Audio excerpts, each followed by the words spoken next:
Let's look at adding highlights. This is another thing that I do an awful lot to portraits because it just brings out detail and drama and it just makes basically the hair really stand out. And if you have a subject that has really nice hair, like we do here, you really want to make sure that you make the most of it. All right, so let's go ahead and for number one, let's just duplicate the layer. This is a very simple technique. Switch over to screen mode so you make it twice as dark, and we're going to hide the brighter version. Option click on the layer mask for Mac, Alt click on the layer mask for PC.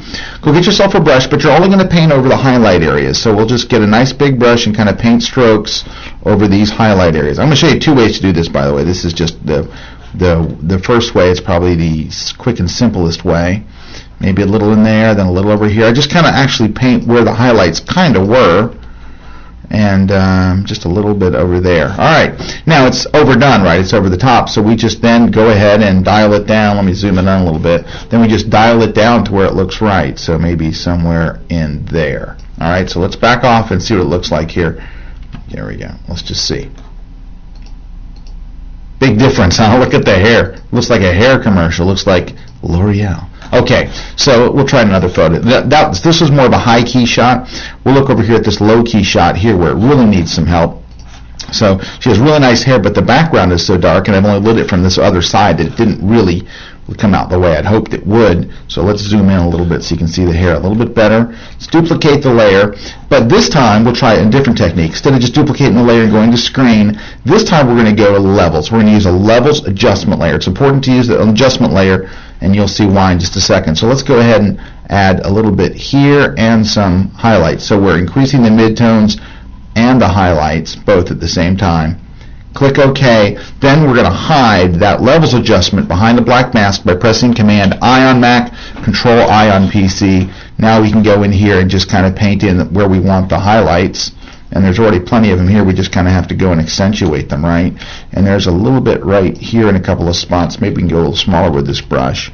You can see some of the highlights already in the hair, so we're just going to bring those out a bit, right?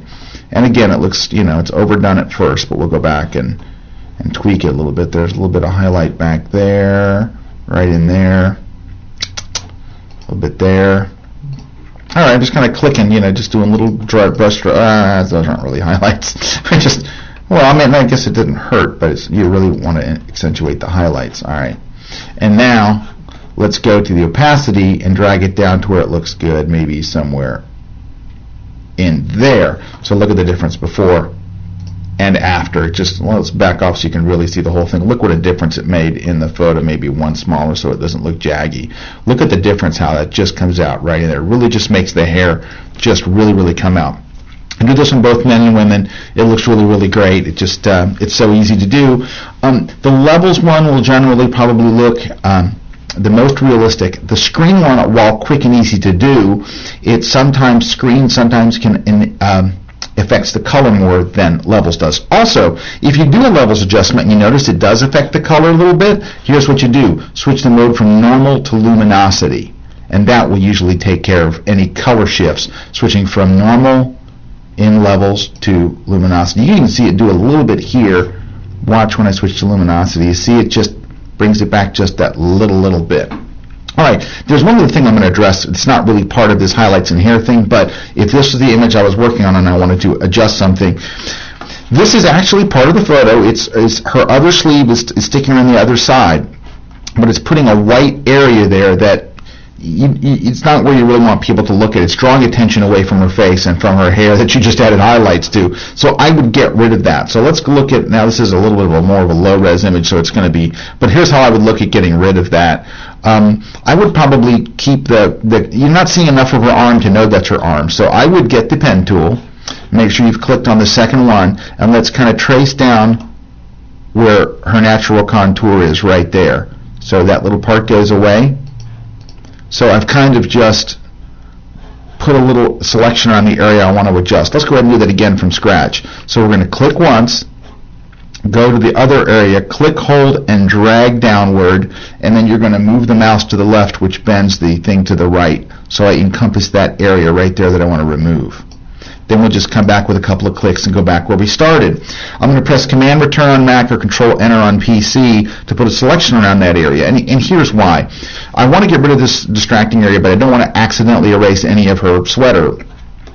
So what we're going to do is we're going to grab the rubber stamp tool, and because I put, let me set these back to their normal settings. And by the way, another way to do that is to just click over, right over here and choose, I'm sorry, I say click, it's Control click and choose Reset Tool, and it resets everything to its defaults. I keep clicking over here, is it this? No. Control click on Mac, right click on PC, choose Reset, it sets everything back to its defaults. And what we're going to do is just Option click and paint. Because I put a selection there first, there is no way for me to accidentally erase her outfit, because I've put basically a border around it. You're painting inside that selected area, it's like a fence. You can't go outside of it. However, you can see when I made my selection, I missed a tiny little area, so my selection wasn't as good as I thought.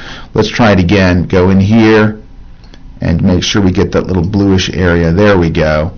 Turn that into a selection, and you can even hide the selection. If you press Command H on Mac or Control H on PC, the selection is now hidden, but it's still in place. So I can just sample someplace outside of here and go, just knock that away. But see, I can't accidentally erase anything else. It's protected. So that's why, just don't forget to make your selection visible again and deselect. All right, so that just fixed two little problems from the same image, but had to get that done. Okay, so that's it. Real quick way, two different ways to add highlights to your hair.